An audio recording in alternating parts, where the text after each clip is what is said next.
Hey there, YouTube. Ferret Face here. Just doing a review of the ECX Revenge Type N Nitro Buggy.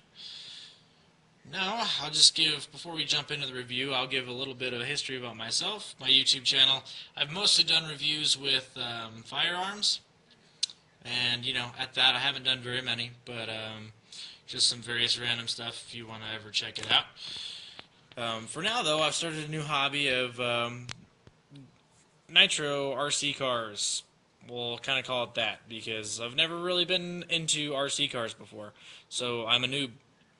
But that being said, I'm an engineer, very engineer-minded, mechanical and electrical engineering background, um, as well as some other things. So I love to figure these types of things out and enjoy telling others what I find. And what I've found so far about the Revenge is there aren't many reviews on it, especially the Nitro version.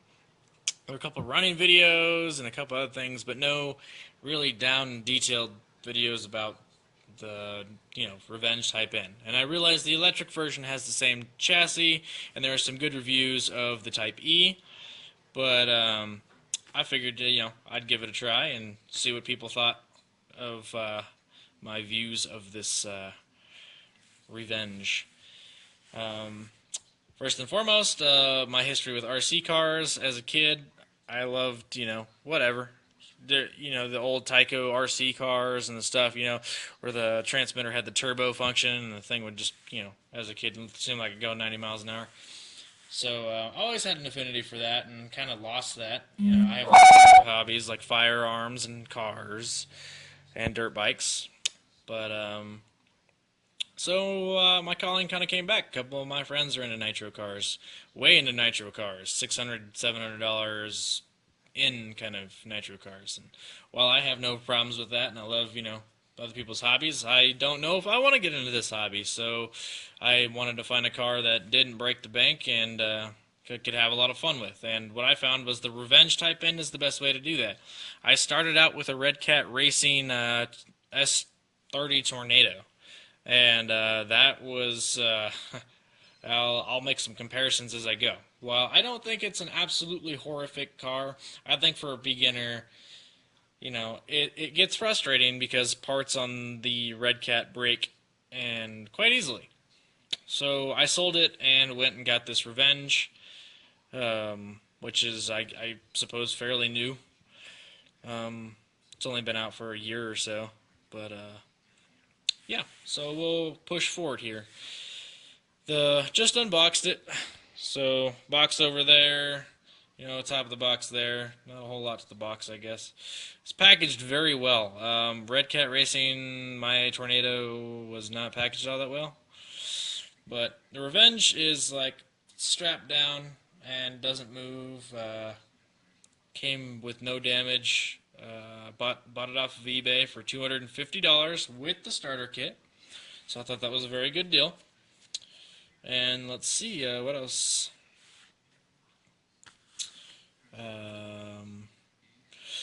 Well, first and foremost, I would have to say the things that I like about it quite a bit is it's built very well. This is a 1/8 scale car, and it is larger than the Red Cat. But the feel of the wheels, the metal chassis and parts, it's thicker. The shocks are of course bigger. It's a bigger vehicle, but everything about this vehicle feels so much better than a Red Cat. And I highly recommend it to a new person. Now, so far I have not started this one. I have done nothing to it. I just took it out of the box, so I don't know how it starts up, but I do know that the engine pulls just fine out of the box, as it should. We'll go on to my next. What's in the box when you get it? Well, we'll do that. So first and foremost, you pull it open. The car is completely assembled, ready to run, type of setup. The only thing you got to do right out of the box is put the wing on, which the wing fits in the box, or the car fits in the box with the wing on it. I don't know why it doesn't come assembled that way, but that's the only thing you really got to do to it, right out of the box.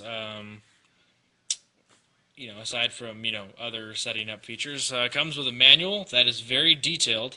I've read the whole entire manual.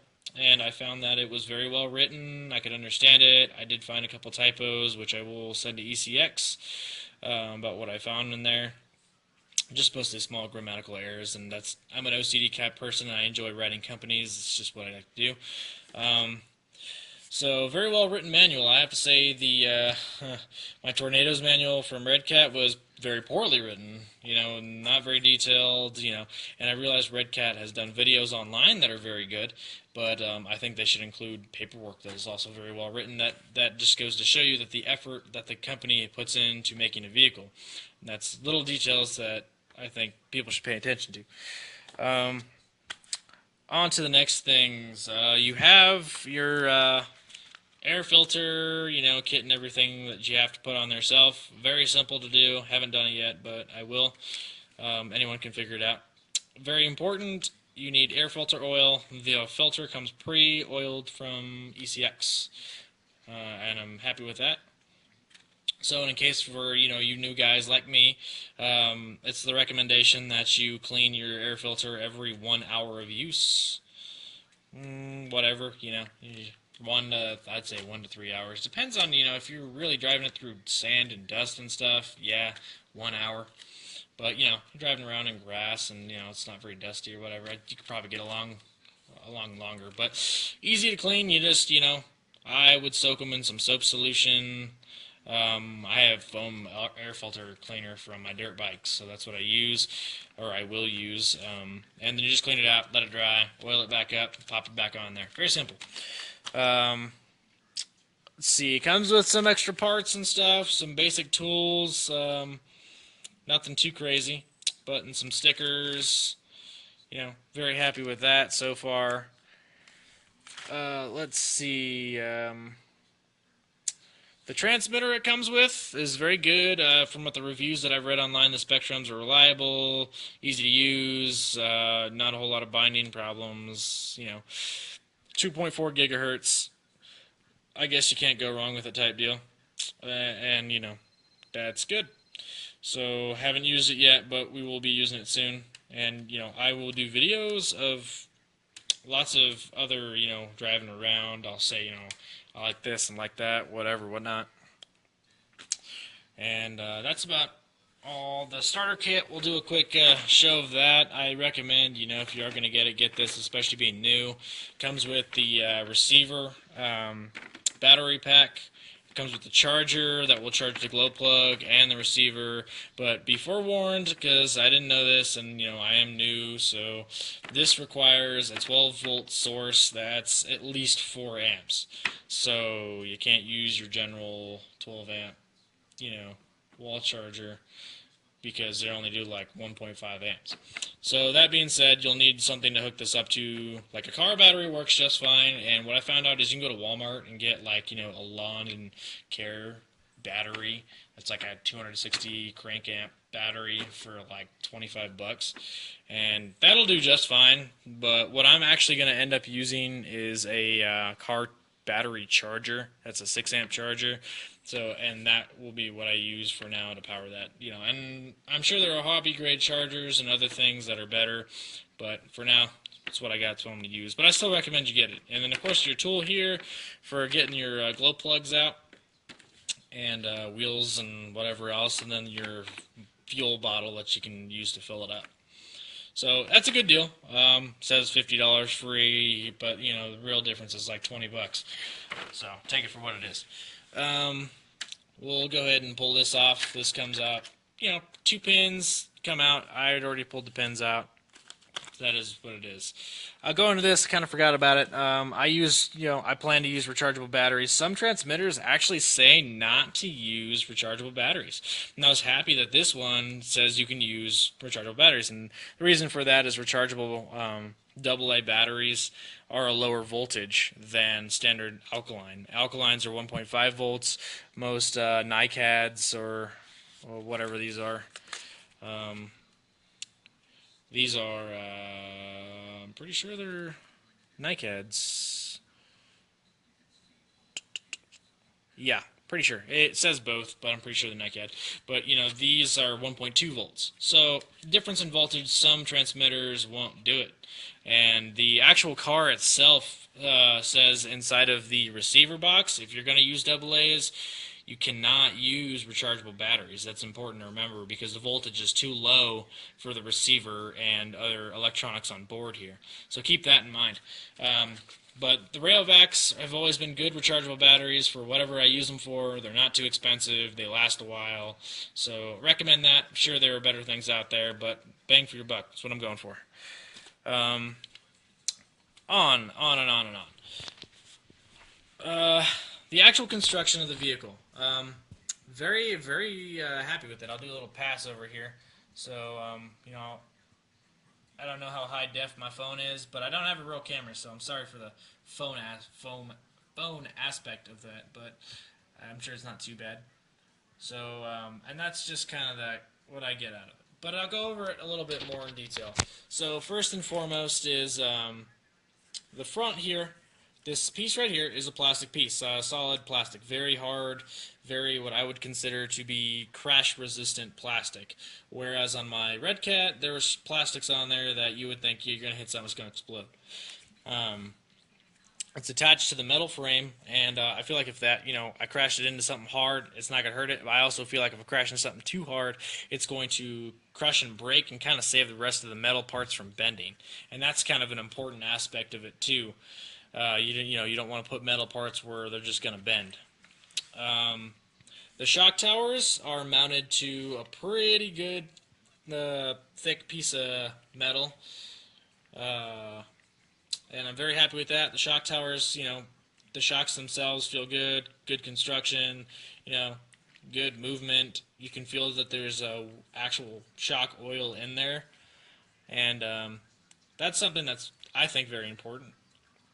My Red Cat, I took the shock oil out, and, it was, I don't know, I thought it was just vegetable oil or something, it wasn't really good, and the shocks weren't very good on it, so these feel much better. Granted, I will say they feel a little, light to me. I think they could be a little bit more spring, but using a heavier weight oil in the shocks would fix that just right up. Yeah. Let's see, on to the next parts. All the linkages are, metal, so your drive linkages underneath here are all metal. The actual swing arms, and, I'm not sure what some of this is actually called, but they're plastic. And I'm okay with that for these reasons, and most vehicles are like that. And, you crash into something and it's metal, it bends. You crash into something that's plastic, it breaks. So for certain things, you want it to break, because if it bends and you don't notice the damage, your alignment will be messed up and all this other stuff. So, and the parts are like $5 for new suspension parts, $5-10, so nothing expensive, and I'm okay with that. From what I've read and done research on, the servo is, the stock servo for steering is not the fastest, but has good torque, but could, as you move on and become more of an expert, you're going to want to change it to a better servo, and that's okay. Because I feel like there's a lot of room to grow with this, and I feel like that for a hobby grade car of this price point, you should be able to modify it and have some fun with it, and it should be reliable. Let's see what else. From what I've heard, the Dynamite electronics are really good, waterproof, like I think I stated before. I may not have, but my uses for this will be in the snow. I live in Colorado, so having waterproof electronics is pretty important. While being waterproof, I realize you can't drive this into a pond, so don't try to do it. Oh, I have a submarine car. You new guy, no, you're still gonna suck water in. The main thing to me is not just you can see the drive shafts are metal, and everything about this whole transmission here is metal. Except for, in the center here, there's a little bit plastic, but, it's a good quality, good feeling plastic. On my Red Cat, this spur gear here was not, it was plastic, and it stripped. and I had to replace it, and it stripped again, and was very unhappy with it. And I don't feel like this is going to happen with this. This is all metal linkages up to the engine and clutch drum, so I don't think that's a problem you will have. I mean, I feel like the durability that's just right in that is very, very commendable. And the brakes, you can see in the side here, if you're new to this and you're looking to get into it, on the right side here is your brake, or left side. Can't figure that out. But your left side here is your brake disc and pads for your front two brake or front two wheels here. And so basically the servo here pulls this, the direction to clamp them together and lock, brakes the front and brakes the rear. So, and you can see there's a pad on the other side. So, and I feel like that's pretty good so far. I haven't used them, but I feel like it's a good setup. Just from an engineering standpoint, it's simplistic. It works. I can't have no complaints about it. Let's see, the gas tank, everything in here seems to be mounted pretty well from the factory. I still would recommend, as everybody does, that you pull especially the engine mount screws out and Loctite them. And that's probably pretty important. It vibrates. It's going to, do whatever. You don't want them screws backing out and then the engine flying off, Kind of idiot would you look at the, But, let's see, exhaust, everything about, this all being put on here is very well assembled. I haven't found anything that has fallen off yet, like my Red Cat. A lot of screws were loose on it when I got it. And, the Red Cat Racing Tornado S30, which I had, it came with, lots of loose screws, and, you really had to kind of make sure you put it together before you ran it. This, so far, I haven't found anything that I'm questioned or been upset with. So again, in the rear, you got your metal drive links here to your four-wheel drive, and you got your plastic swing arm down here, which again I'm okay with. The wing itself is flexible plastic, so is the body. If you're new to this stuff, it should be able to crash several times without breaking. The pull start, it cranks over the engine pretty easy, pulls out. And if you're new to this, don't yank that thing all the way out there. You'll never get it back in. I'll try to think what else we got here. I've pretty much gone over most of it. We can do a little bit close up on here, and if you want to see that. And the underside, you got your metal frame underneath here. I think that's very adequate, very durable. It's a good thickness. I feel like I could crash it several times being a noob, and it's going to survive. The tires, I don't know a whole lot about hobby RC tires. But I feel like they do fine on most situations. I would say they're a harder compound, so my guess would be in, softer stuff. It's not gonna do quite as well. So there's probably better tires and different tires and wheels that you can do, which comes with the hobby. So if you're looking to get into this, I feel like the ECX is a great deal for just opening it out of the box, looking at it, taking the time to see what